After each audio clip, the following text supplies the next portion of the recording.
We are in China, in the city of Guangzhou, and we have a unique opportunity to visit an anechoic chamber, also known as a soundproof chamber. This is the R&D department of Tonewinner.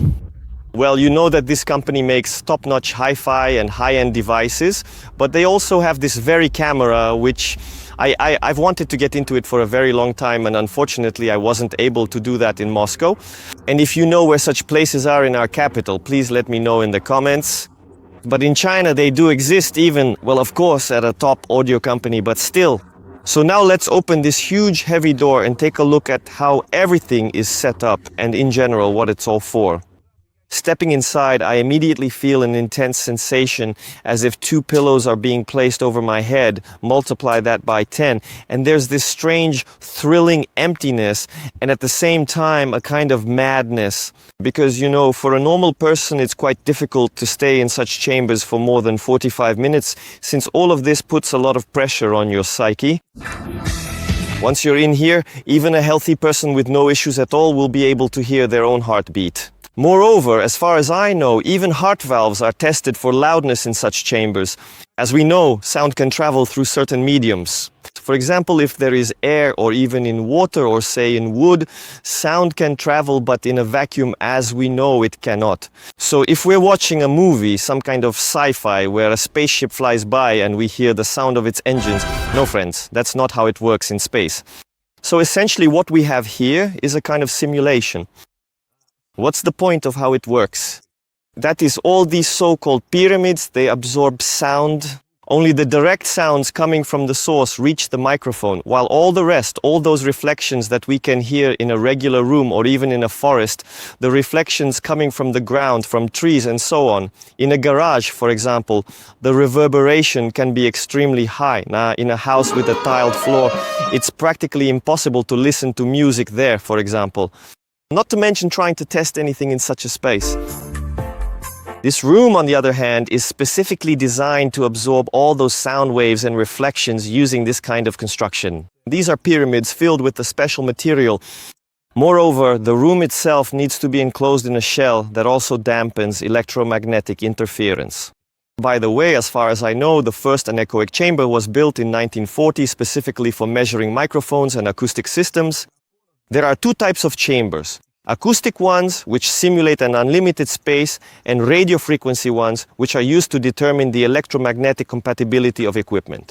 I read that the quietest anechoic chamber is located in Minnesota. It blocks 99.9% of all noise.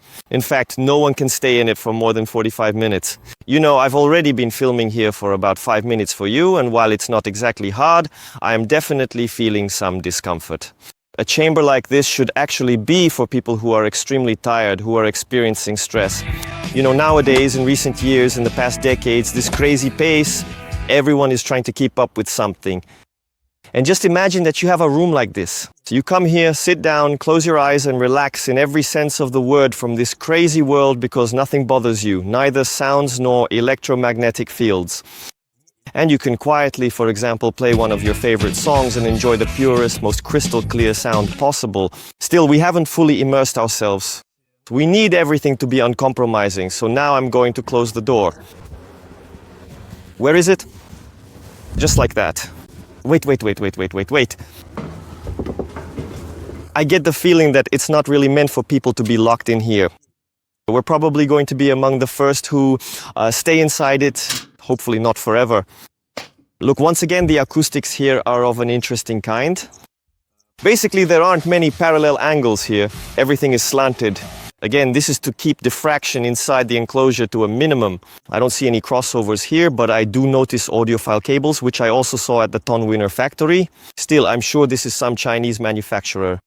Well, overall, it inspires confidence. Here we have two low-frequency drivers. Accordingly, there's a mid-range driver, exactly the kind I saw at the factory on bookshelf speakers, and a ribbon tweeter. It's quite a controversial choice. I don't like them. I'll share my opinion with the designers, developers, and God willing, the owner of the factory if they really decided to make these. I don't think this is the future at all. Although companies like ELAC make them, Audio Vector, for example, buys them from ELAC and puts them in their systems, as do Martin Logan and Emotiva, but it's just not for me, friends. I'll be honest, I never lie, I always say things as they are. That's why sometimes I get criticized for it and sometimes praised. But that's just who I am. Take me as I am, or you can choose not to and turn off this channel and miss out on some really cool content. In theory, there's really nothing particularly complicated about it. It looks like panels apparently covered with fabric.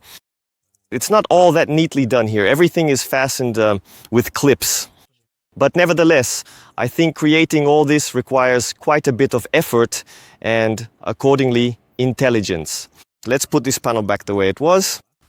Notice that we have one on the left and accordingly one on the right, so that everything is, so to speak, authentic. At the bottom there's a piece of wood with marks on it. I assume this is to roughly measure what will be placed where and how.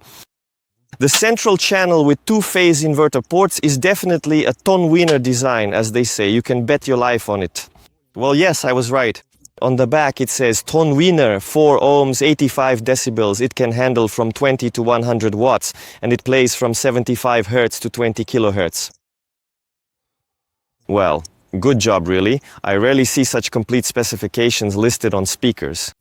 This shows that, well, again, the guys there really do measurements, not just with some free program like Room EQ Wizard in their own room, but do it thoughtfully and with understanding. The engineers at Tonewinner use a KLEO RMC350 measurement microphone. And what do you think it's connected with? With PVS cable, like you guys like to say? No, it's connected with a monster cable. This is a pretty serious top-tier brand, one of the very first brands that essentially started promoting cable products. The engineer is American, by the way, as far as I know, of Chinese, well, Asian descent. And previously he worked in high-tech manufacturing. The stand is high quality, made of carbon, and of course it's perfectly leveled. That's why no compromises are tolerated here. Usually a microphone is set up, just look at this boom arm, so you can adjust the distance from the speakers. The speakers are placed here and then the door is closed and a signal is sent. In my opinion, an anechoic chamber is simply essential for anyone who wants to create uncompromising acoustics. Of course, if you're putting something together in your garage, that's one thing, but if you're a serious top-tier manufacturer, then in my opinion, it's very difficult to do without this kind of facility, because here you can really measure everything perfectly, control it, and so to speak, fine-tune it to your needs. Because making acoustics with an almost perfectly flat, well, nothing is ever truly perfect, but still, with a flat frequency response, give or take, is not such a simple task. But there are also many other different aspects to consider, such as phase, so-called dispersion, and diffraction. All of this needs to be taken into account. And of course, in an anechoic chamber, it's quite easy to monitor and adjust such aspects. That's just my personal opinion. If you disagree with me, no problem, feel free to write in the comments. As far as I know, all top manufacturers have such a chamber because, well, yes, it's complicated and expensive. For this, you need to have a special room and a specialist who will handle such matters, but as they say, the road is mastered by the one who walks it. Pay attention to the floor, it's made of this kind of metal mesh. Although I know there are anechoic chambers where the mesh is made of fabric instead. It seems to me that the second option is more uncompromising because in any case, the sound will still reflect a little from these metal, even if small connections, and somehow make its way back to the same microphone. And those are already additional overtones. Nevertheless, Tonewinner decided to build such a room for what purpose? First and foremost, of course, to measure their products as accurately as possible, to see how their speakers perform. An anechoic chamber should also be useful for hardware manufacturers, because to build uncompromising acoustics, it's not enough to just use the Room EQ Wizard software, grab a couple of cheap microphones, and start building something out of MDF or plywood. For that, of course, you need serious measurements where you can fine-tune everything with maximum precision, because in such an environment, you practically eliminate any errors. You can fine-tune the sound delivery of your speakers, the sonic signature of your acoustic systems with the highest accuracy. Because again, all these flat lines, like the frequency response curve, are actually not that hard to achieve. But to tune and create systems that will truly play and bring joy is quite a challenging task. Sound engineers, of course, need the most accurate and linear sound delivery without any embellishments. But we, as music lovers, want to enjoy the music. We're not racers who need to drive the track as precisely and quickly as possible. We want to get in the car and enjoy the ride, enjoy the handling, enjoy the scenery. It's the same here. I want to turn on the audio system, the stereo system. I never listen to music on multi-channel systems, and I don't recommend it to you either. So to breathe in this scent of music, that feeling that goes right through you. And all of this should be beautiful, even though I use professional equipment, specifically Bowers 802D4 and Bryston, which are often used in studios. Nevertheless, I have everything set up so that I can listen to music for an hour or even longer, even in the background. And it doesn't tire me out. Again, it all comes together. How you arrange everything, what kind of room you have, what cables you use, even what stands you have. And of course, all of this combined gives you the best possible result.